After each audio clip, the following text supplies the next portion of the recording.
On July 4th, 1989, 24-year-old Patty Stallings stood on the porch of her home in Hillsborough, Missouri, which is a suburb of St. Louis. She and her husband, 27-year-old David, had recently purchased this house, which overlooked Lake Wawanoka. That night, they could actually see the local Independence Day fireworks show right from their front porch. However, instead of looking up at the fireworks, both of them were just admiring their 4-month-old son, Ryan, who cooed as Patty cradled him in her arms. A sense of gratitude washed over Patty as she locked eyes with her husband. She couldn't believe how much her life had changed in just a few short years. As a teenager, she'd lived on the streets, with nothing of her own and no one to protect her. In her early 20s, she had gotten a job at a convenience store, a 7-Eleven, hoping to turn her life around.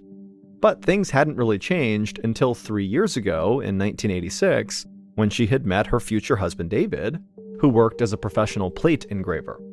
He and Patty had clicked right away, and they got married in 1988 and were soon able to purchase this dream home, the small lake house with white trim and a nice front porch. Because of her husband, Patty was the happiest she had ever been in her entire life. As the fireworks continued to illuminate the night sky, Patty looked back down at her baby's peaceful face tucked up against her chest. But then, out of nowhere, her baby, Ryan, vomited all over Patty's shirt, way more than how much babies usually spit up. But Patty wasn't too concerned. Ryan had suffered from digestive problems since he was just 2 weeks old, and his doctors had assured her as long as he was gaining weight, he was okay. And Ryan was hitting all of his weight benchmarks, so Patty trusted he would be okay. But still, when Patty went inside to get changed, and also to change the baby, she wanted to make sure Ryan didn't appear sick. He didn't seem fussy or uncomfortable, and he smiled and cooed at her as she changed him into a fresh onesie, and so Patty figured everything must still be fine. So she finished dressing her baby, then she changed her own clothes, and then the pair went back outside to enjoy the rest of the fireworks with David. 5 days later, Patty woke up in her large, sunny bedroom feeling unusually well rested. She rolled over in bed to find the other side was empty. David had already left for work. She checked the clock on her nightstand and saw that it was almost 9 a.m. She'd slept in longer than usual. She listened for the sounds of her son crying for breakfast, but the house was silent. But Patty didn't think much of it. She was actually thankful to have such a nice, quiet, slow morning for once. Patty made her way into the kitchen, she brewed a cup of coffee, and then sat down on the couch. She spent a moment enjoying the peace and quiet, but after a few minutes passed, she started feeling uneasy. It wasn't normal for her baby to sleep this late. And so Patty tiptoed into the nursery, and she found her son lying in his crib, but he wasn't asleep. His eyes were wide open in a glassy stare, his lips were pressed tightly shut, and his chest rose and fell way too fast, like he was having trouble catching his breath. Patty's stomach dropped. She'd never seen her son look so sick before. She lifted his limp body out of the crib, and almost immediately, Ryan began vomiting almost uncontrollably. Patty was so scared she began shaking. Still carrying her baby, she ran into the living room. She grabbed the phone, but she didn't call 911. She lived far from the hospital and knew that waiting for an ambulance would waste time Ryan probably didn't have. She knew it would be faster just to take him to the hospital herself. So she called the St. Louis Children's Hospital and told the operator she was on her way.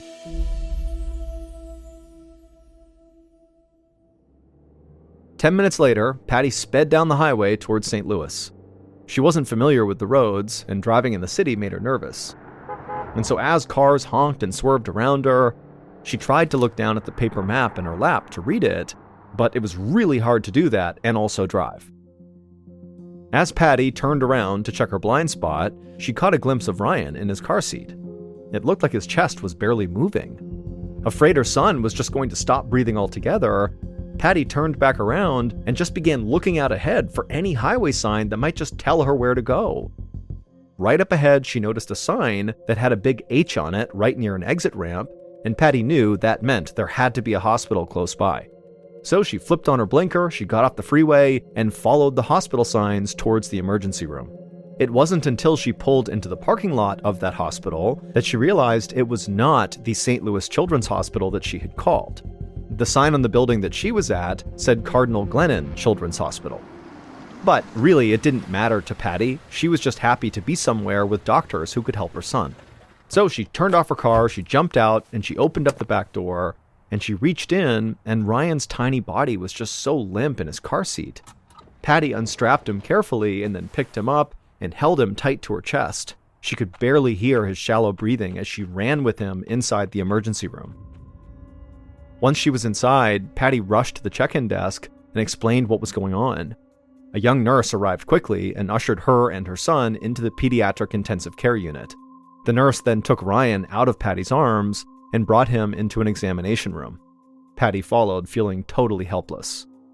As Patty walked into the room, she saw her son was already being hooked up to a nasal cannula, which is like a thin tube with two prongs that are inserted into the nose. When they turned it on, it sent oxygen into Ryan's lungs, helping him breathe. Within moments, Patty could see her son's chest was now rising and falling normally, and she was so relieved. As soon as the ER doctor confirmed that yes, Ryan was stable now, Patty asked a nurse to use the hospital phone. She needed to call her husband. Later that day, Patty and her husband David sat by Ryan's bedside, watching him breathe through the tube attached to his nose. After such a frantic morning and afternoon, Patty was totally exhausted, and David, who had left work early to be there, was also very tired. And so as the anxiety of the day began to fade away, because Ryan was very stable at this point, the parents began to nod off. But before they could fall asleep, an older man in a white coat entered the room. He had graying hair and a round, reddish face. He sat down next to the parents and introduced himself as Dr. Stevens, the hospital's chief of pediatrics. Patty couldn't read the doctor's expression. It was like he'd practiced keeping his face totally neutral, most likely so he could deliver any kind of news, good or bad, with some level of professional distance. Dr. Stevens told the parents that their son, Ryan, seemed like he was going to be okay, but he really wasn't sure what had caused their son's illness. He had ordered some blood tests, but it could take days to run them all, and Ryan needed to stay in the hospital until the results were in. Until then, there was really nothing Patty or David could do, and so Dr. Stevens suggested that they go ahead and actually nod off and try to get some rest. 3 days later, on July 12th, Dr. Stevens strode down the hospital hallway, followed closely by two men wearing black suits. The doctor was totally on edge. In his long career as a pediatrician, he'd seen a lot of shocking things, but nothing like this. Dr. Stevens eventually came to a stop outside of a room where he knew Patty and David were staying. Ryan was not in the room with them. This was a room just for the parents. Dr. Stevens turned around and told the two men in suits to please wait in the hall for a second so that he, the doctor, could go in first and speak to the couple. The two men in suits nodded and stayed put, and Dr. Stevens, he took a deep breath, turned around, and then knocked on the door, but then before waiting for an answer, he just opened it up and went inside. Patty and David were sitting on the bed inside the room, looking tired but also hopeful. Dr. Stevens immediately told them that he had good news. Their baby, Ryan, was going to be okay. Dr. Stevens watched relief wash over both parents, and then Patty asked the doctor, when could they see their son? Dr. Stevens paused. He knew what he was about to say next was going to start a very difficult conversation. He explained that Ryan's diagnosis, while not fatal, was still very serious and deeply concerning. According to lab reports, Ryan had high levels of ethylene glycol in his system, and ethylene glycol was one of the main ingredients in antifreeze. It was extremely toxic if consumed, and there was no way a baby of Ryan's age could ingest antifreeze on his own. He couldn't even crawl yet. Dr. Stevens paused to gauge Patty and David's reaction, looking for any signs of guilt or panic, but their faces were blank with confusion. So Dr. Stevens continued, being very careful to keep his tone detached as he made his meaning crystal clear. There is only one way Ryan could have antifreeze in his system, and that would be if someone deliberately fed it to him. In short, he was telling the parents that their child had been intentionally poisoned, and Patty and David were the main suspects. Dr. Stevens watched the parents closely as they finally registered what he was saying. Their eyes went wide and their mouths fell open. He half expected them to begin protesting, but they actually just didn't say anything at all. They just stood there, stunned. Then Dr. Stevens walked over to the door and rested his hand on the doorknob, and then he told the parents that, given the circumstances, he had contacted both the Missouri Division of Family Services and the police. Then Dr. Stevens opened the door to reveal the two men in suits. They were detectives with the St. Louis Police Department, and they were here to interview Patty and David. The little room fell silent as Dr. Stevens watched Patty and David stand up and follow the two detectives down the hallway towards two rooms where each parent would be interviewed separately. 9 days later, Patty stood at her son's bedside in the Cardinal Glennon Children's Hospital. Ryan smiled up at her with no breathing tubes in the way. He cooed and grabbed at the air. Patty wanted to reach down and pick him up, but she was too anxious. Two nurses stood in the corner of the room like guards, watching her every move. When the detectives had interviewed her the previous week, they'd asked her a lot of invasive questions about her marriage and her baby. They kept repeating that either she or her husband must have poisoned Ryan. The whole thing just felt like some sick joke. Patty insisted she was innocent. She had no idea how her son ended up with antifreeze in his system, but she knew she and David were not to blame. The police did eventually let them go, and they'd spent every night at the hospital since then, but still, every time Patty left her room, she could feel the staff looking at her with intense suspicion. Patty turned and made eye contact with one of the nurses standing in the corner of the room.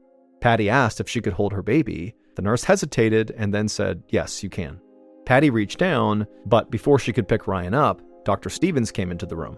Patty instinctively pulled her arms back. She'd felt like she'd been caught doing something wrong, even though all she really wanted to do was just hold her baby. Dr. Stevens came over to Ryan's bedside and took a look at him.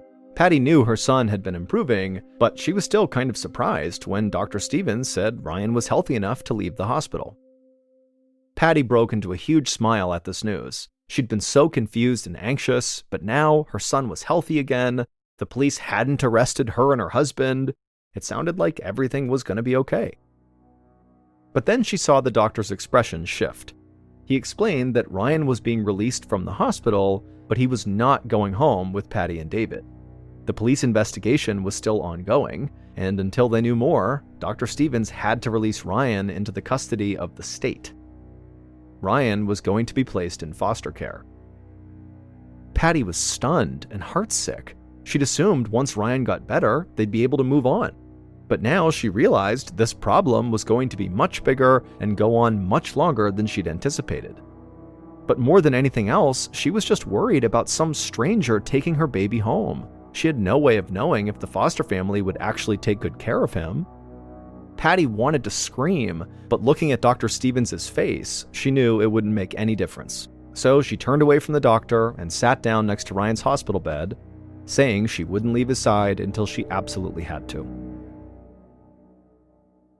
6 weeks later, Patty, David, and David's parents arrived at a state-sponsored childcare facility in St. Louis for a visit with baby Ryan. Ever since they'd left the hospital, Patty and her husband had been attending these meetings every Thursday. Patty was excited to see her son, but she was frustrated that the police investigation still was not over. As long as the police were still looking into Ryan's case, she couldn't bring him home. And so the only time she got with her son were these 1-hour-long meetings just once per week.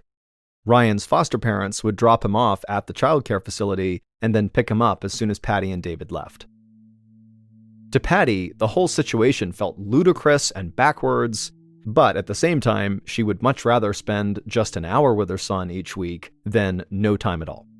Patty, David, and David's parents entered the building, and right away, a social worker met them at the door, and she was holding Ryan. Patty's heart leapt when she saw her son. He looked healthy, and he smiled as soon as he saw her. Patty reached out and took him from the social worker's arms and carried him down the hallway into a small playroom. The social worker followed the family inside to supervise their visit. For the next hour, Patty, David, and David's parents showered baby Ryan with attention. For Patty, it was bittersweet. They should have been doing these things at their home, not in some facility. When the hour was almost up, David's parents got up to leave. David offered to walk them to their car, and the social worker went along too. They all left the room, and Patty was suddenly alone with her son for the first time in 6 weeks. Suddenly, Ryan began crying. Patty knew he must be hungry, and his foster parents had left a bag for him, so she checked inside of it and found a bottle of formula. She took it out, cradled Ryan in her arms, and began feeding it to him. Patty gazed down at her son, who looked totally content drinking out of his bottle. She held on to hope that she would have him back home soon, and this entire situation would just be over. 3 days after the visit, Patty and David were sitting on their porch looking out across the lake when a police cruiser pulled up in front of their house. 2 officers stepped out, walked up, and announced that they had a warrant. They were there to search their home. Patty could see that her husband was about to protest, but she nudged him, basically saying, "Be quiet, let this happen." At this point, she didn't care what the police did, and the sooner they finished their investigation, the sooner they would realize the parents had done nothing and Ryan could come home. And so while the detectives searched their house, Patty and David just sat together on the porch, not really saying anything. There wasn't anything to say. They both just wanted this to be over. After about an hour, Patty heard the officer's footsteps coming towards the front door. She turned to look at them and saw that they were carrying a large paper bag with the word evidence printed on the front. Before Patty could even say anything, they told her she was under arrest. She stared at them, frozen in shock. Beside her, David stood up out of his chair. He told the officers they can't be serious. But the detectives assured him they were. They said there were a lot of things that Patty and David didn't know. That very morning, Ryan's foster parents had had to take him to the Cardinal Glennon Children's Hospital. Once again, he was suffering from symptoms of antifreeze poisoning. When police spoke to his foster parents, they learned that Patty had been left alone with him during their last visit, and she had fed him a bottle of formula. Forensic analysts tested the bottle and found traces of antifreeze inside. Plus, the detectives had just discovered an open gallon-sized jug of antifreeze in Patty and David's basement. Patty was floored. She couldn't even process what they'd said about Ryan's bottle and the antifreeze in their basement. She was just too focused on the fact that her baby was sick again and back at the hospital. The police pulled Patty out of her seat and put handcuffs on her wrists. She heard them say she was being charged with assault with a deadly weapon. As they led her towards the police car, she craned her neck backwards and called out to her husband. She begged him to drive up to the hospital. One of them had to be with their son.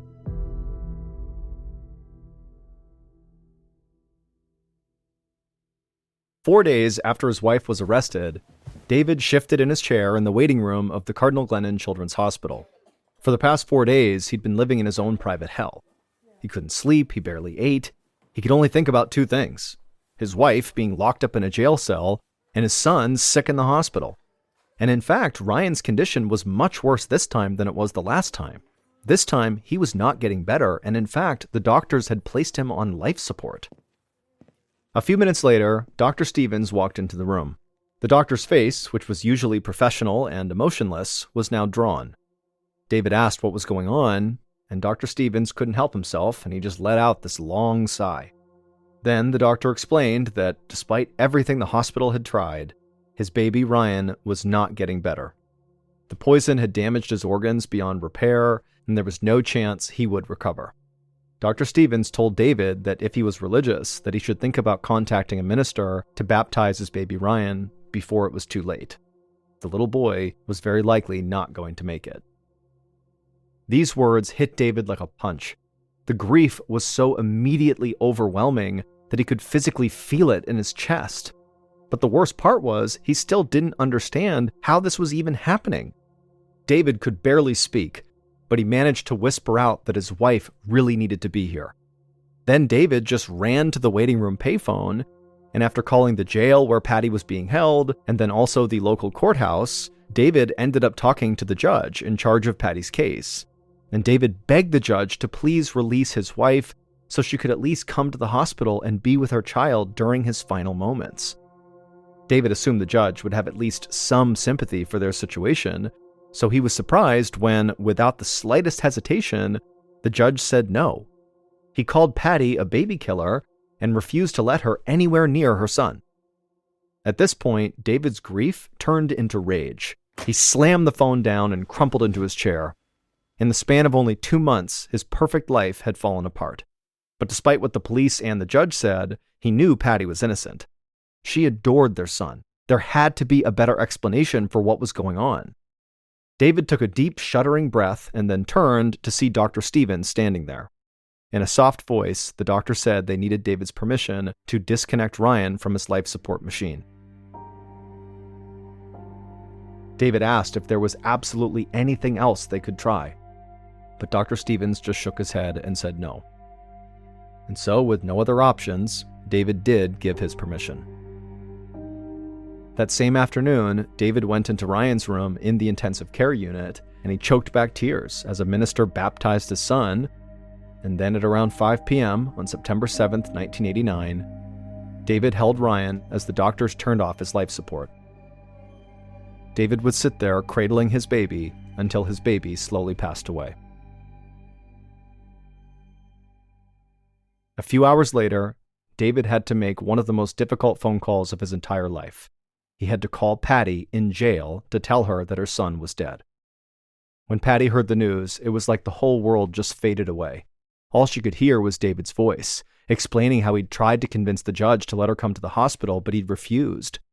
David swore he'd done everything he could. He was scraping up money from relatives to hire a good lawyer. He promised he would get her out of jail as soon as he could. And then, for at least a full minute, Patty and David just stayed on the phone, saying nothing to each other. As the white cinderblock walls of the jail's call center came back into focus, Patty saw the guard tap his wrist, letting her know her time was up. Patty told David she had to go, and then she hung up the phone and followed the guard out of the room, feeling totally numb. The next morning, Patty awoke to see a gruff-looking police deputy standing right outside the bars of her cell. He was there to give her even more bad news. Because her son had passed away, her charges were now being upgraded. In addition to assault with a deadly weapon, she was now being accused of first-degree murder. Patty grabbed a pillow and put it over her face. She felt like she'd been dragged into an alternate universe. She just couldn't understand how any of this could be real. The following month, in October, Patty sat on a plastic chair inside of the jail doctor's office. Across from her was a young physician who looked like he'd rather be anywhere else in the world right now. And frankly, Patty felt the same way. She told the doctor she'd been feeling overwhelmed. Her hair was falling out, she was gaining weight, and she wasn't menstruating. At first, she just assumed that the stress of this horrible situation she was in was making her physically sick. But now, she was beginning to think it actually might be more than that. The doctor did not seem very sympathetic, but he did run a few tests, including collecting blood and urine samples. And while he waited for test results, she went back to her cell. A few hours later, the doctor came by to deliver the news. It turned out Patty was pregnant. 4 months later, in February of 1990, Patty gripped the sides of her hospital bed, her knuckles turning white from the pain of her latest contraction. When she'd gone into labor, she was transferred from the jail to a nearby emergency room. Patty was in a lot of pain from all the contractions, but mostly she was just feeling frustrated and angry because here she was, giving birth to her second child, and her husband was not even allowed to be there. And also, on top of that, she was grieving the loss of her first child. Patty could hear the labor and delivery nurse instructing her to push. And so Patty dug her fingers into the mattress and squeezed her eyes shut, and she felt like her body was going to rip open. And then suddenly she heard the sound of her baby crying. The nurse lifted up the newborn, and with a smile, she announced that it was a boy. Patty softened her grip on the bed. Still out of breath, she said that she and her husband had already decided on a name. David Jr., or DJ for short. Patty reached out for her child, and the nurse handed the baby over to her, and Patty held her newborn son tight against her chest. But her joy only lasted a few moments, because before long, the nurse gave Patty a very sympathetic expression, and then reached in and grabbed DJ, and then took DJ out of the room. Patty had known this was going to happen. She'd been told that, just like Ryan, DJ would be placed directly into state custody. Now she hadn't just lost one child, she'd lost two. Patty rolled over in her bed, sobbing. 2 weeks after giving birth to DJ, Patty sat in the jail's call center with a phone pressed against her ear. David had called to talk to her, and his voice was tight with concern. He said it was about DJ. Patty didn't think she could handle any more bad news, but she asked her husband, what was wrong. and he said DJ's foster parents had to take him to the St. Louis Children's Hospital that morning. Doctors said he was going to be okay, but he was extremely sick. At the thought of her youngest son being in the hospital, just like Ryan had been, Patty felt a knot rise in her throat. She asked David what kind of symptoms DJ had and if the doctors had diagnosed him with anything specific. And as David started listing off all of DJ's issues, Patty had an idea. She told her husband she had to go. She needed to call her lawyer before her phone time was up. David had managed to collect enough money from his family to hire an attorney for Patty. Since then, she and this lawyer had been preparing for her upcoming murder trial. And in her experience so far, the lawyer tended to be very busy and somewhat difficult to reach. Patty dialed her attorney's number. The phone rang so long she was worried he wouldn't answer, but finally he did pick up. But he sounded breathless and overwhelmed as usual. Patty knew this lawyer had a lot of cases to deal with, but for now, she really needed him to listen. Patty had a theory that she thought would prove her innocence, that she never gave Ryan antifreeze. The lawyer listened to this theory and then afterwards promised to do whatever he could. Patty thanked him and then hung up the phone. When she stood up, Patty actually felt pretty good. She was actually looking forward to her trial, which was scheduled for early 1991. It would be her chance to prove her innocence, bring DJ home, and put this horrible series of events in the past. About a year later, in early 1991, so January 31st, David sat in a quiet courtroom gallery, anxiously watching as 12 jurors re-entered the room. After 3 days of trial and 10 hours of deliberation, the jurors had finally reached a verdict on whether or not Patty was guilty of murdering her son Ryan. David tried to stay positive, but honestly, he did not feel very optimistic. The prosecution had been led by a tall, imposing man named George McElroy. He was the lead prosecutor in Jefferson County, Missouri, and he had presented an overwhelming amount of evidence against Patty. The prosecution's witnesses had testified that antifreeze had been found in Ryan's blood twice. The results were confirmed by 2 different laboratories using 2 different diagnostic methods. Plus, analysts had found traces of ethylene glycol in Ryan's bottle, and also an open container of antifreeze inside of David and Patty's house. All through the trial, David had anxiously waited for Patty's lawyer to present Patty's theory, the one she thought could prove her innocence. The lawyer had tried to make an argument for it, but he didn't call an expert witness to testify. So the judge wouldn't allow it into evidence, and the jury wasn't allowed to consider Patty's theory. David had been furious. It wasn't easy to pay for this lawyer, and now he felt like the lawyer had kind of failed and Patty's defense had been a total disaster. But there was nothing David could do now. The jurors sat down in the courtroom, and the jury foreman approached a microphone. David tapped his foot anxiously as he saw his wife at the front of the room, standing up, getting ready to hear what this foreperson had to say. Then David heard the foreman's voice through the courthouse speakers. But as the foreman read the verdict, it was like David's brain couldn't process what he was hearing. The jury had found Patty guilty of first-degree murder. After the verdict was read, David saw Patty collapse back into her chair. He couldn't see her face from his seat. All he saw were 2 policemen immediately handcuffing her and leading her out of the courtroom. David dropped his head into his hands, feeling a mixture of fury and despair. No matter what the prosecution had said, David did not have a shred of doubt about his wife's innocence. A week later, David was at home when he received a call from Patty's attorney. He was calling about Patty's sentence.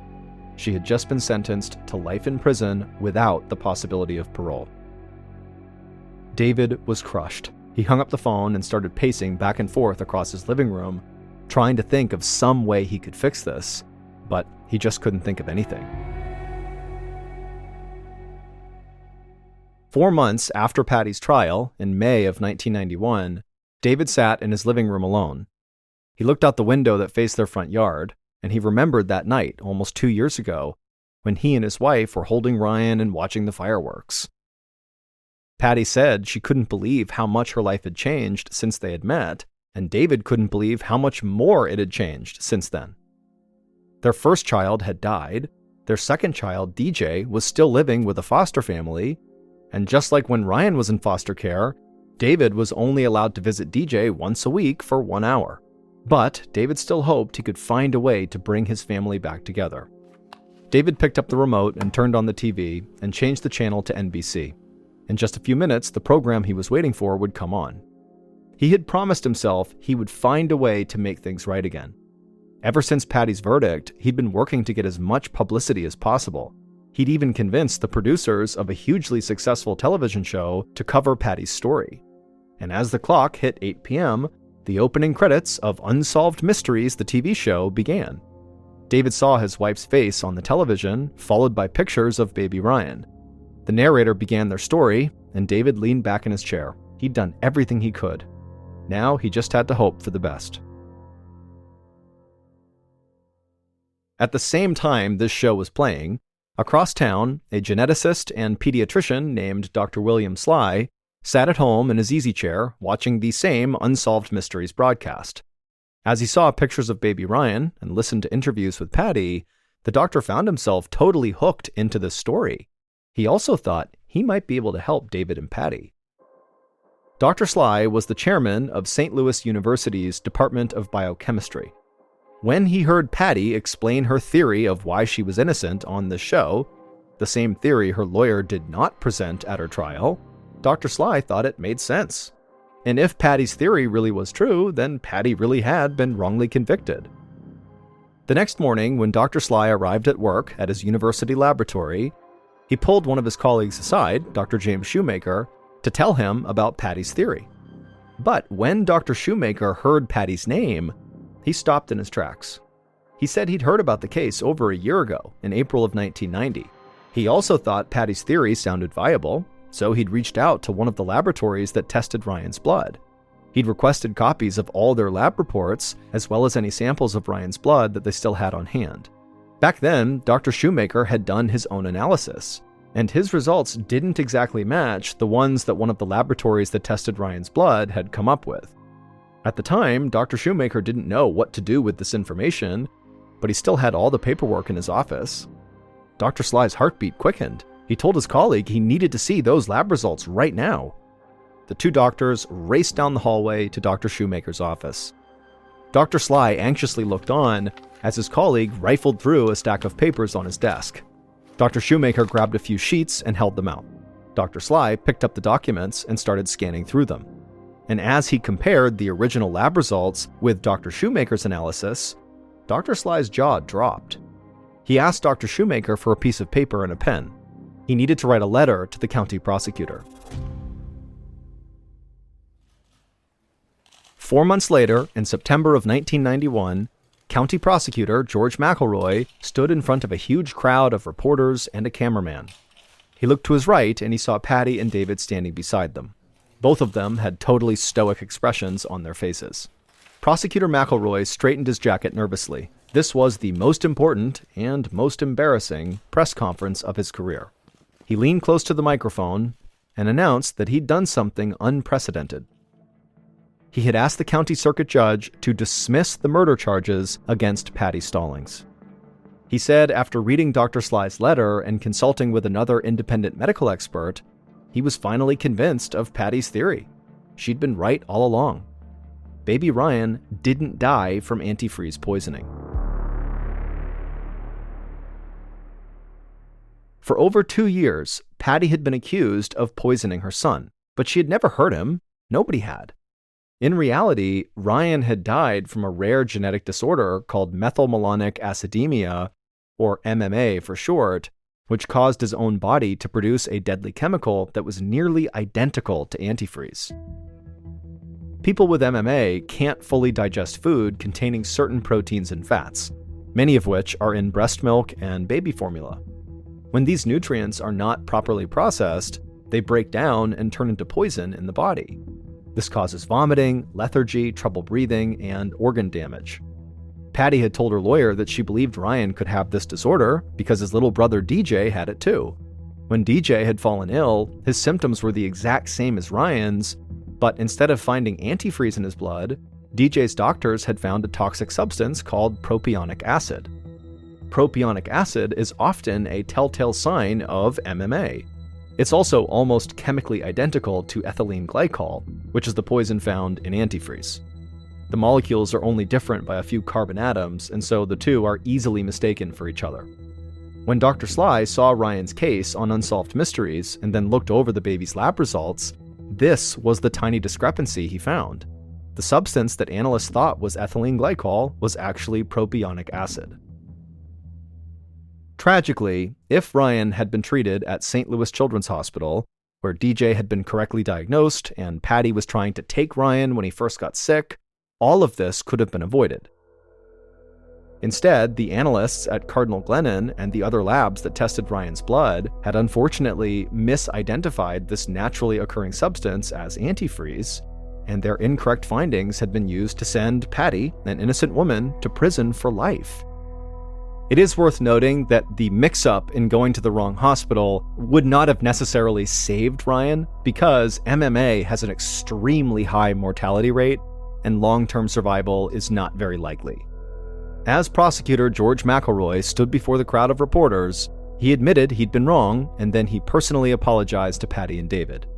He said even though their suffering could not be undone, he would make sure Patty was fully exonerated and she would get to bring her surviving son, DJ, back home. Patty and David filed lawsuits against the Cardinal Glennon Children's Hospital, the diagnostic labs who'd misdiagnosed Ryan, and 3 different physicians. In 1993, they received an out-of-court settlement for an undisclosed amount. Their surviving son, DJ, battled the same genetic disorder that killed his brother, and unfortunately, it took his life too in 2013 when he was just 23 years old.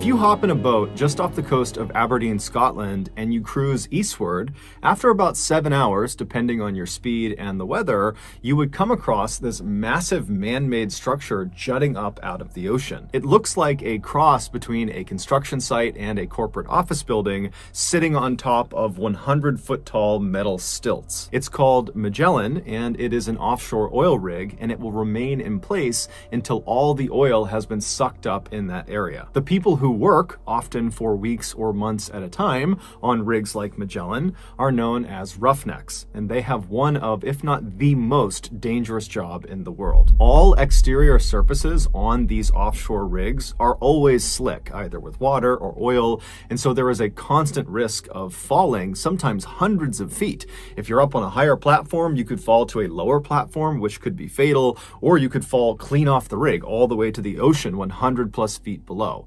If you add in some bad windy weather, the risk of falling increases tenfold. Also, the crude oil that these roughnecks are drilling for is highly combustible, and so fires are a huge concern as well. And if that wasn't risky enough, there's also this phenomenon known as a blowout, where basically the oil well that the drill is actually drilling into will just explode. Now, all rigs have some sort of mitigating equipment to try to save themselves in case this occurs, but in reality, if it happens and you are unfortunately near the drill when it happens, you are likely to be killed or maimed. While the downsides of working on an oil rig are fairly obvious, the upsides are too, namely your pay is fantastic. In 2000, a 41-year-old father of 2 named Gordon Moffat was a roughneck working on the Magellan. His primary job was to perform maintenance on the drill.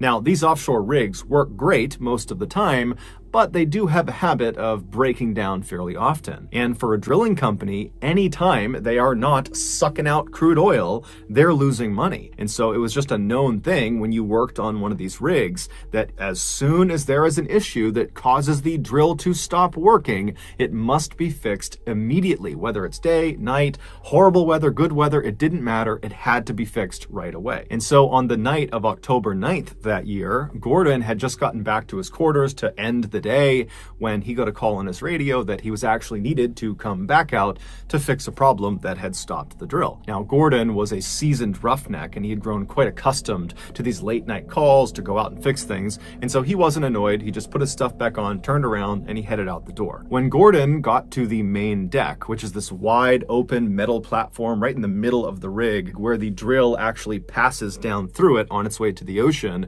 when he got to the main deck, he was met by some of his coworkers coworkers who told him where he would need to go. The cabling that needed fixing was located right below the main deck. However, it was not accessible from the main deck. In order for Gordon to get to it, he would need to go down to the next lowest platform from the main deck. Basically, he would need to hop in an elevator and go down one floor. And from this lower deck, the crew on the main deck would lower down a harness attached to a long wire. They would feed it down through this hole in the main deck platform called a mouse hole. It was about 10 inches across, and they would feed it down, and he would grab the harness, he would put it on, and then he would signal up to the main deck crew, who could literally see him through this mouse hole. They would turn around and they would signal somebody called the hoist operator, and they were located above the main deck, slightly back. They couldn't actually see Gordon, so they're relying on communications with the people on the main deck. And the hoist operator would start their winch, and a winch basically reels in the wire that was connected to the harness that was on Gordon. And so once the hoist operator was informed, he'd turn on the winch,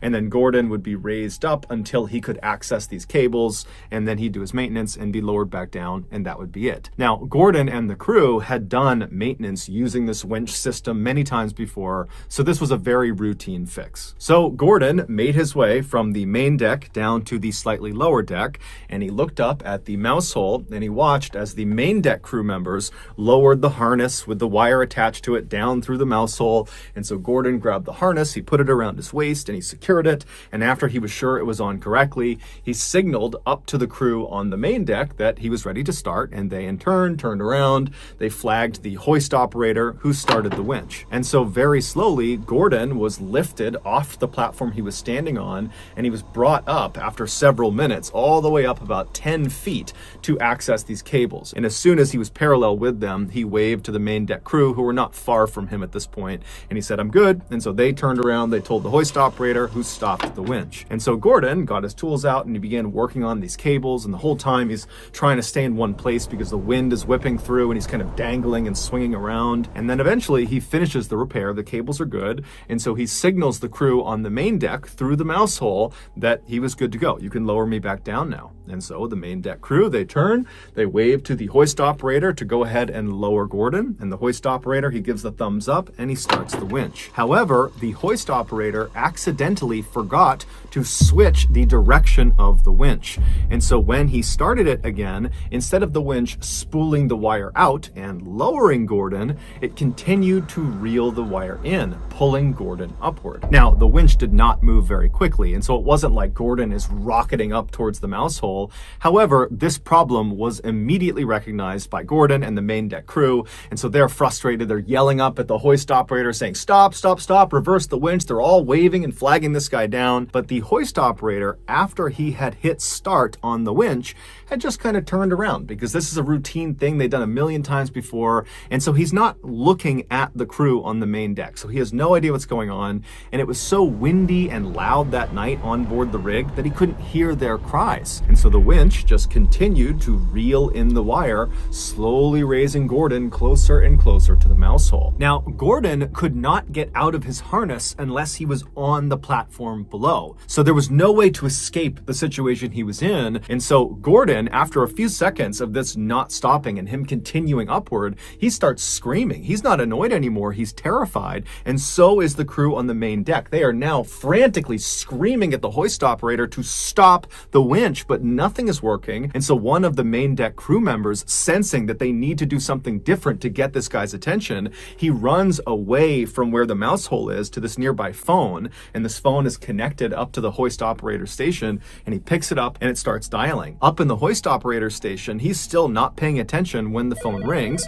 He grabs the phone, puts it to his ear, and immediately he's hit with screams to stop the winch. And so the hoist operator, totally confused, whips around and hits stop on the winch. But it was too late. Just a few moments earlier, Gordon had finally been pulled all the way up right to the entrance of the underside of this mouse hole. And as he reached this hole, he tried to position himself in a vertical position so that maybe he could slip his upper body into the hole and he could just kind of slide through the hole. He'd still be hurt by it, but it would limit the damage. However, because of his harness being on his waist right in front of him, he couldn't get himself into a vertical position. He could only lay back crack in a horizontal one. And so when he reached the underside of the main deck and he's looking right at this mouse hole, he just put his arms and his legs out and tried to push himself back as if he could fight the winch and keep himself from going into this hole. But there was nothing he could do, and so his pelvis first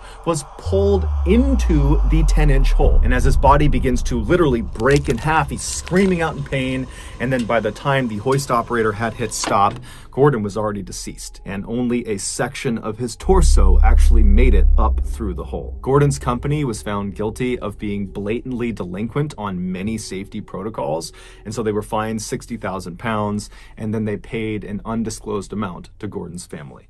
Before we get into our next story, I want to talk about today's sponsor, Current. Current is the future of money management. It's done entirely on your phone and with a debit card. Here's mine. But what they announced just last month is why they're so popular right now. They launched a program just called Interest, which is literally one of the very best savings options on the market right now. It comes with a whopping 4% APY with no special requirements, which in layman's terms means it will generate you 60 times the American national average. And at a time in America where inflation is as high as it's been in 40 years, now is a great time to jump on this offer. It's like you're signing up for free money. And if that's not incentive enough, Current and I are literally giving away free money, $10,000 to you all, so you can start to earn that sweet, sweet 4% APY. All you gotta do is sign up for Current using my code BALLENINTEREST, and then you could be one of 20 people who get $500 from this promotion. Okay, back to the stories. In October of 1994, a middle-aged man named Ivan, who lived in Estonia, which is a country in Northern Europe, was walking in this forest looking for firewood. This forest butted up against the town he lived in, which was called Timiku, and so as a result of his proximity to it, he had spent a lot of time in these woods over the years. But in general, his exposure to this forest was just on the fringes. He would only look for firewood along the perimeter of the woods. But for whatever reason, that day he was just really having a hard time finding good firewood, and so at some point he decided to just walk deeper into the woods to see if he would have luck in there. And so he turns and starts walking into the forest, and very quickly, when the town has kind of disappeared from view behind him, he looked around and kind of liked being in the woods. He didn't go for walks in the woods, and suddenly he was on this nice nature walk. And so he decided, you know what, I can wait on the firewood. I'll just walk in the forest for a little while longer and enjoy myself and kind of meditate. So he just continued walking deeper and deeper into the woods, and after walking for nearly an hour, just kind of mindlessly walking about, he sees up ahead there is very clearly a clearing, and then before the clearing is what looks like a chain link fence. Now, he's never been this deep into the woods before, so he has no idea what this is, but he's obviously curious, and so he decides he'll go see what it is. And so he continues walking closer and closer to what obviously is a chain link fence, and as he's getting closer to it, the trees around him are beginning to thin out, and suddenly, before he even reaches the fence, he gets a very clear view of what's on the other side. And it's this huge multi-story building that almost looks like a factory or some sort of government facility, and it's sitting maybe a couple hundred feet away from the fence, right in the middle of this property, and there's really nothing around it. It's just this cleared out big open area with this big building right in the middle, and there's a fence all the way around it. And so Ivan is totally intrigued by this, and so he walks right up to the fence, he grabs onto it, and he tries to look and figure out what this building is, but there's no clear signage on it, and there's no people anywhere. It's completely barren. There's nothing but this building. And then he notices there's obviously graffiti on the sides of this building, and the doors and windows appeared to be boarded up. And so this building, whatever it is clearly abandoned. And the first thought that goes through Ivan's head is scrap metal. Times were tough for Ivan and his family, and so he and his two brothers, they all lived together, they would go out and they would steal scrap metal and sell it for a little bit of extra cash to make ends meet and provide for their big family. And so he's looking at this big building thinking, you know, if I can get in there, I guarantee you there is some metal that I can steal and I can sell. And so Ivan stayed at this fence just kind of staring at this building for a little while longer and continued to look around to make sure there weren't any people that he hadn't seen before. And after feeling satisfied that this really was a totally abandoned building, he turned around and began hustling back towards town. And when he finally made it to town, making sure to grab some firewood along the way, he rounded up his two brothers and he told them about this find in the forest. And they all very excitedly agreed that that night they would go right back out there and they would go inside the building and see what they could find. And so around 9 p.m. that night, the brothers met up and they had flashlights and a set of bolt cutters, and they headed into the nearby forest and they marched their way all the way up to this fence that Ivan had found earlier in the day. And they lifted their flashlights up and they scanned through the fence all over the property. And when they didn't see anyone, they put their flashlights down and one by one they climbed up and over this fence. And then once they were all on the other side, they began making their way up to this huge building sitting in the middle of the property. And when they got up to this building, they confirmed it definitely looked like it was abandoned, except all of the doors and windows were sealed in such a way that even with bolt cutters, there was just no way to pry them open. They were not going to get inside this building. And so after a little while of still trying to kind of smash their way into this building, the brothers all linked up and they decided, you know what, we're not getting in, and the longer we stay here, the better the chances are that we get caught. And so let's just head back. And so feeling totally dejected, they turn and they start walking back towards the fence they hopped in on. And as they're walking along, they're kind of shining their lights left and right and looking around. And off to the far right side of the property, there is this small shack that they had not noticed on their way in. And so the brothers look at each other and they're like, hey, you know, we're already on this side of the fence. We might as well go check it out and see what's inside of it. Maybe there's scrap metal in there. And so the brothers turn and start making their way over to this shed. And when they get there, they discover it's only secured with a simple padlock on a wooden door. And so they get their bolt cutters, they pop off the lock, they open up the door, and there's initially nothing inside. At least that's what they think. But they move something on the ground and it reveals this stairwell that leads into this underground bunker. And now it's the middle of the night on this abandoned property they've snuck into. And so there's some apprehension, but they shine their lights down the steps and they didn't see any immediate hazards. And they're thinking, you know what, this is an adventure. Let's go down and see what's down there. And so they all went down the steps.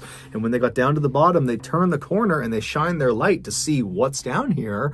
And what was down there was this huge cellar that was full of scrap metal. There was metal all over the ground, and then there were also these shelves that went as far back as their lights could shine, and on the lower shelves there were these weird square metal boxes that almost looked like briefcases, and then above those on the top shelf were 55-gallon aluminum drums. And in the brothers' experience, these drums were very, very valuable, except they needed to make sure they weren't full of some liquid, because if they're full, they weigh like 500 pounds, and there's no way they'd be able to get them out, and then trying to open them up and spill whatever's inside of them is hazardous for a lot of reasons. And so they walked over to the first 55-gallon drum they saw and they pushed it to see if it was empty. And the drum immediately rocked back and forth, echoing inside, indicating that it was empty. This was a huge, huge win. And so the brothers are totally amazed. They grab this first drum, they pull it off the shelf, and they wheel it over to the base of the steps. And then they go back to get another drum off the shelf, and they reach up, they grab another empty drum, and as they're pulling it off, it dislodges another 55-gallon drum that was nearby that was full of some liquid. So it weighed 500 pounds, and it comes crashing off the shelf and it lands on Ivan's leg, pinning him to the ground. And immediately the two other brothers pulled the drum off of Ivan, but it was obvious there had been significant damage done to his leg. Ivan couldn't even stand up anymore. And so the brothers are looking around thinking, man, this is an amazing haul, but if Ivan can't even walk, I mean, it's going to be a nightmare trying to haul this metal back while also supporting Ivan. And so they decided they would leave now and they would wait for Ivan to heal up, and then they would come back and they would collect their amazing haul. And so the brothers, they reached down and they picked up whatever pieces of metal they could to just kind of stuff in their pockets. And then the two brothers supported Ivan and carried him up the stairs. And then they very slowly walked their way over to the fence. And then somehow the three of them got up and over the fence. And then very slowly they made their way all the way through the forest back to Tamiku. And when they got there, the two brothers helped Ivan get into his house and they put him in his bed. And then Ivan went to sleep. The next morning when Ivan got up, he was expecting to feel better, but in fact his leg felt exponentially worse.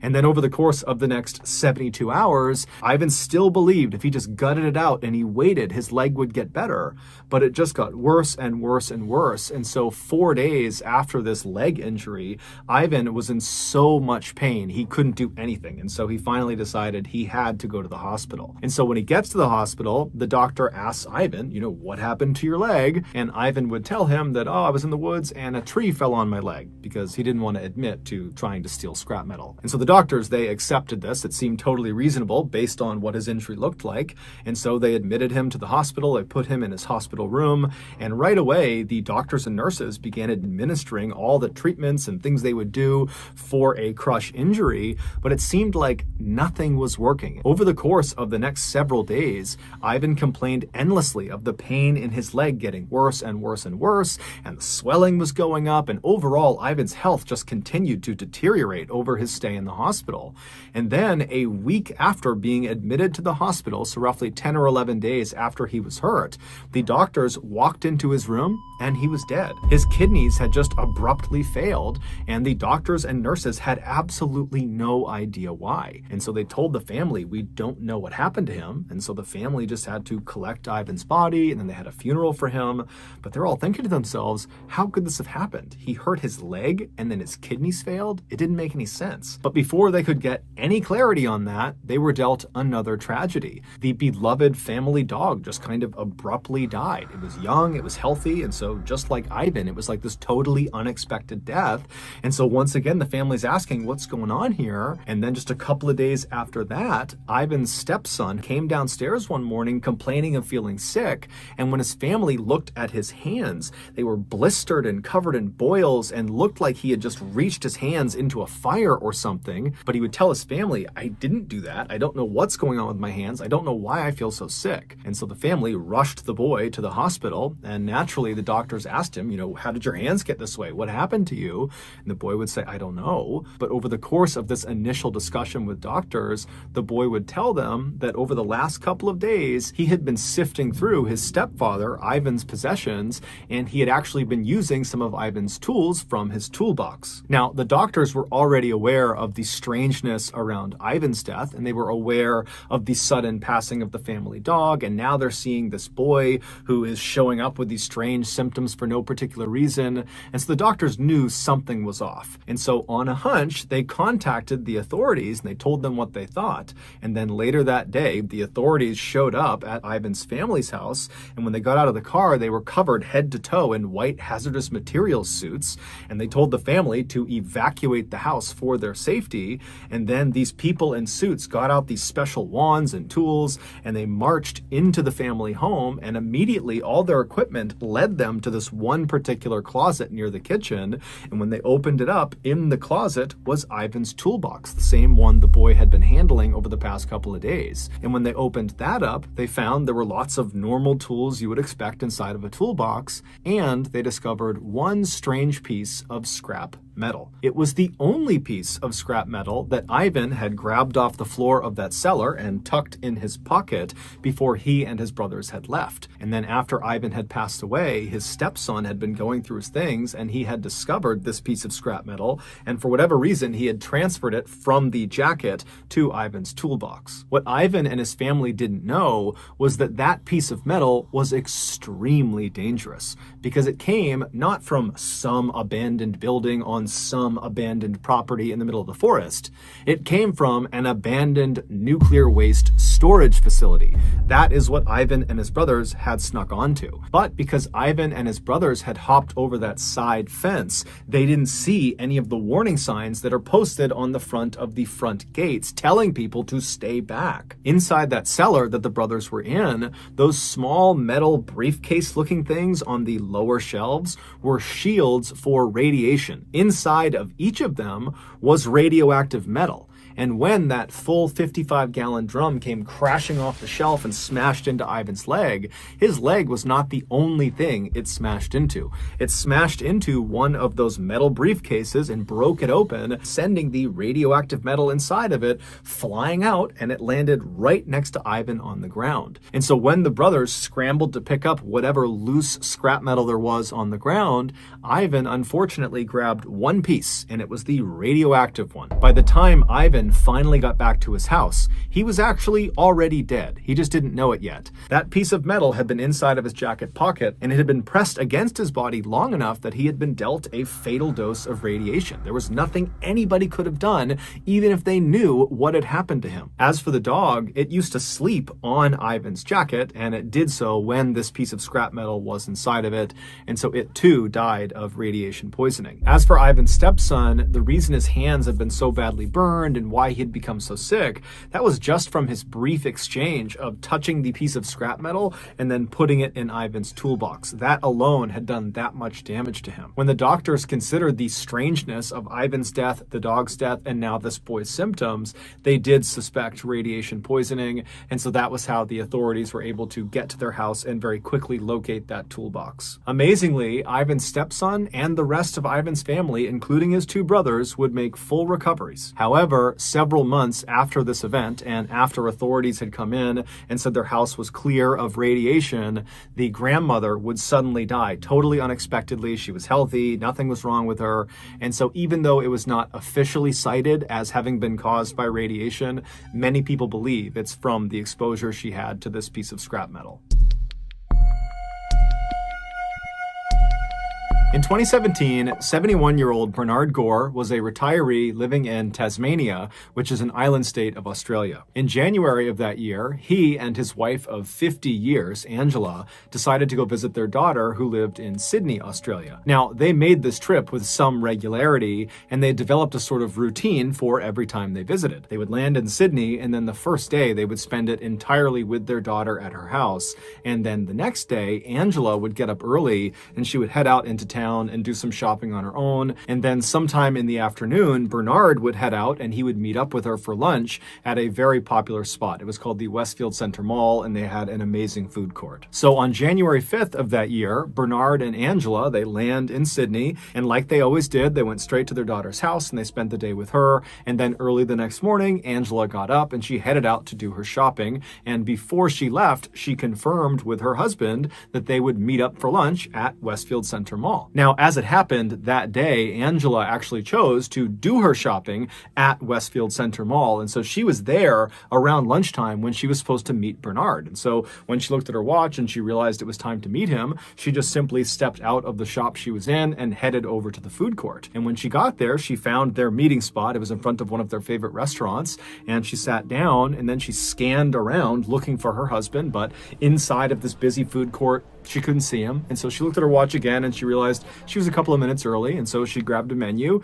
and she began looking for what she was going to order while she waited for him to show up. But 15 minutes would go by and Bernard would not show up. And so now he was late. And so Angela, at this point, she pulls her phone out and she tries calling her husband, but he didn't answer. However, that was kind of common for Bernard, so not necessarily a red flag. Angela would continue to try calling her husband for the next several minutes, and each time he would not answer. And so eventually Angela just gets frustrated and she's thinking to herself, you know, maybe he just got sidetracked and he's walking around the mall somewhere, because Bernard was known for being a big window shopper. And as soon as Angela thought that, she was like, that's got to be it. And it was so frustrating for her that he had just totally blown off their lunch date. And so she stands up, she abandons her table, she's totally annoyed, and she heads out into the main shopping area to go find her husband.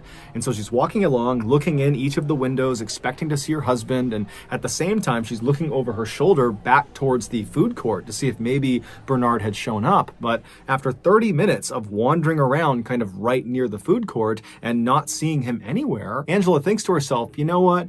I bet he thought we were supposed to meet at our daughter's house first. And so he probably hasn't even left the house yet. I bet he's just there waiting for me. And so Angela, when she realizes this, she stops looking for him in the mall. She turns around and she begins walking towards the mall exit. But before she reaches the exit door, a terrifying thought crosses her mind. What if Bernard got confused and has no idea where he is right now? A recent unfortunate development for Bernard was that he was showing early signs of dementia. It hadn't fully taken a hold of him yet, but he was clearly starting to forget things that he shouldn't. And so as soon as Angela thought of this, she went from being annoyed with her husband to being very worried about her husband.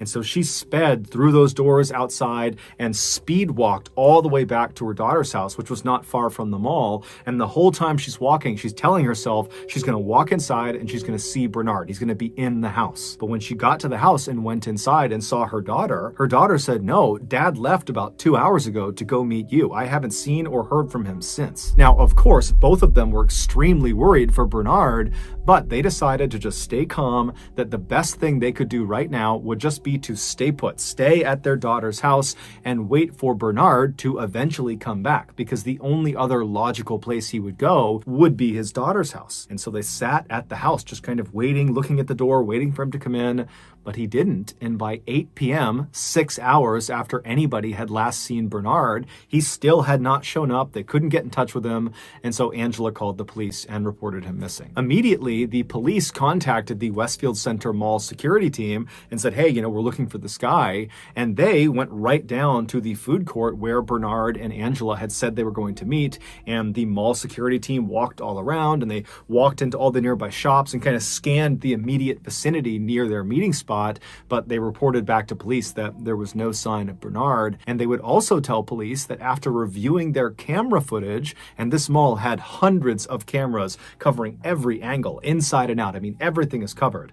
They would tell police, after reviewing the footage, we didn't see Bernard enter or exit the mall at any point today. He was not here. And so the police, they take this information and they go back to Angela that night and they say, "Hey, look, we talked to the mall, and based on their security footage, they have no record of Bernard ever being in the mall. Do you have any idea where he could have gone?" And Angela would say, "No, the only places would have been the mall or maybe at our daughter's house." This is also when Angela explained to police that her husband had early signs of dementia, and so it was possible that he might have just gotten confused and he could be out on the street somewhere. But she assured the police that her husband, whenever this happened, whenever he got confused, he would just sit down and he would try to ask for help from anybody passing by, or he would just sit where he was and he would wait for his family to come find him. And so with this knowledge, the police went back out and they widened their search and they began looking in all the areas that were within walking distance of the Westfield Center Mall. At the same time, Angela and her daughter began trying to retrace Bernard's footsteps from the daughter's home in the direction of the Westfield Center Mall to see if maybe there was something obvious along the route that might have sidetracked him and kind of led him astray, and that maybe he'd be somewhere else in those directions. But as they were walking around, there really was nothing that stood out to them. And then eventually it just got too dark out and they had to just turn it in and go back to their house and hope that the next morning when they got up, the police would have found Bernard and that he was okay. But the next morning when they got up, the police had not found Bernard. There was no sign of him. There was no clues, nothing. And unfortunately, over the next several weeks, there was no sign of Bernard. Nobody knew what happened to him. On January 27th, so 3 weeks after Bernard had gone missing, a maintenance worker at the Westfield Center Mall was walking down the staff-only passageway. It was basically like this tunnel with no windows, all concrete. They kind of looped around the outside of the mall to help workers get to and from certain locations in the building. He's walking down this passageway when he looks down this one hallway that was very rarely used, and he sees at the end of it, barely lit up from the lights inside, there looks to be some equipment kind of propped up against the wall. And he's thinking to himself, there's no reason someone would leave their equipment at the end of this very rarely used hallway. It didn't make any sense. And so he decided to walk down and see whose equipment it was. And so he's making his way down and he's getting closer and closer, and he still can't quite figure out what it is. The lighting's not great, but when he gets close enough to see what it is, he stops where he is, he turns around and he runs back down the hallway. He finds the nearest exit it, he goes outside, and he calls the police. Back on January 6th, on the day that Bernard and Angela were supposed to meet up for lunch, Bernard did leave his daughter's house and he walked straight to the mall, and he got there. He arrived at the Westfield Center Mall and was picked up on camera walking into their food court. But the staff at the mall who reviewed the footage for police, they only looked at a handful of cameras. There's hundreds of cameras. They only looked at a couple, and so they missed this crucial footage of Bernard. And what the footage would have shown them was Bernard making his way into the food court ahead of Angela. Angela's nowhere to be found. And Bernard, instead of sitting down at their meeting spot in front of this restaurant, Bernard suddenly looks like he's confused, and he turns and he walks to this emergency exit door. He presses it in, he steps inside, and the door shuts behind him. Now, the Westfield Center Mall is not your average mall. It is massive. There are 6 floors to it, nearly 300 shops and restaurants. But what truly makes it massive is something that the public doesn't usually see. And that is, behind staff-only doors and emergency exit doors like the one Bernard had just gone through, are nearly 8 miles of windowless concrete, narrow stairwells and tunnels that loop all around the outside of the building. And once Bernard had gone through that emergency exit door and that door had shut and locked behind him, the only way for him to return to the food court and meet his wife would be if he completely exited the mall and looped all the way back around. But in order to exit the mall from where he just entered, he would need to go to a very specific exterior fire exit door that was several floors below him, and to get to it required following this very confusing signage on the walls. And so if you did it correctly, you would basically go down the hallway, find this particular stairwell, you'd go down a couple of levels, and then at some point, without really any signage, you would get to the appropriate floor and you'd go down the hallway into this maze of more hallways, and then finally you'd reach this kind of nondescript exit door, and that would be your exit. Finding your way from where Bernard entered all the way to the exit of the mall would be challenging for someone thinking clearly, and clearly Bernard was not. Bernard was confused and likely really didn't understand where he was or what he was doing or why he was there, and so he did not follow these directions. Instead, he just began wandering down the hallway, and he would have immediately passed the one stairwell that would have very circuitously brought him down but out of the building. He passed that stairwell and he just kept on walking, and eventually he walked into this staff-only area, which was even more confusing because there was no signs telling him where to go, and virtually every door he encountered would have been locked. And so as Bernard wandered through this concrete maze and got more and more mixed up and confused,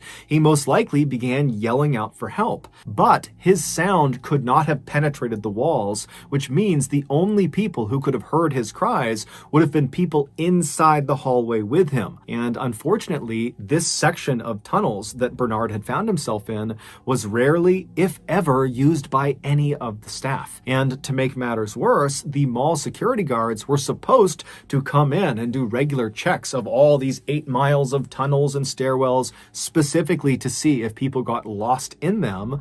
But over time, the security guards kind of stopped doing that. And there were no security cameras inside of this particular segment of tunnels that Bernard found himself in, and there was no cell phone reception. So had he tried calling anyone, it wouldn't have worked. And so truly, Bernard was on his own. And so after several hours or days of Bernard aimlessly wandering around this maze, hitting dead end after dead end and reaching locked door after locked door, Bernard at some point turned a corner and looked down at the end of a hallway, and he saw there was a chair up against the side of the wall. And like he was programmed to do anytime he got confused, he rushed over to it and he sat down and he began waiting for a passerby to help him or his family to find him. But unfortunately, help never came, and he would eventually pass away on that chair. On January 27th, that maintenance worker, he discovered Bernard's body. Following his death, the Westfield Center Mall came out and said they made drastic changes to their security system and how they track people while they're on their property.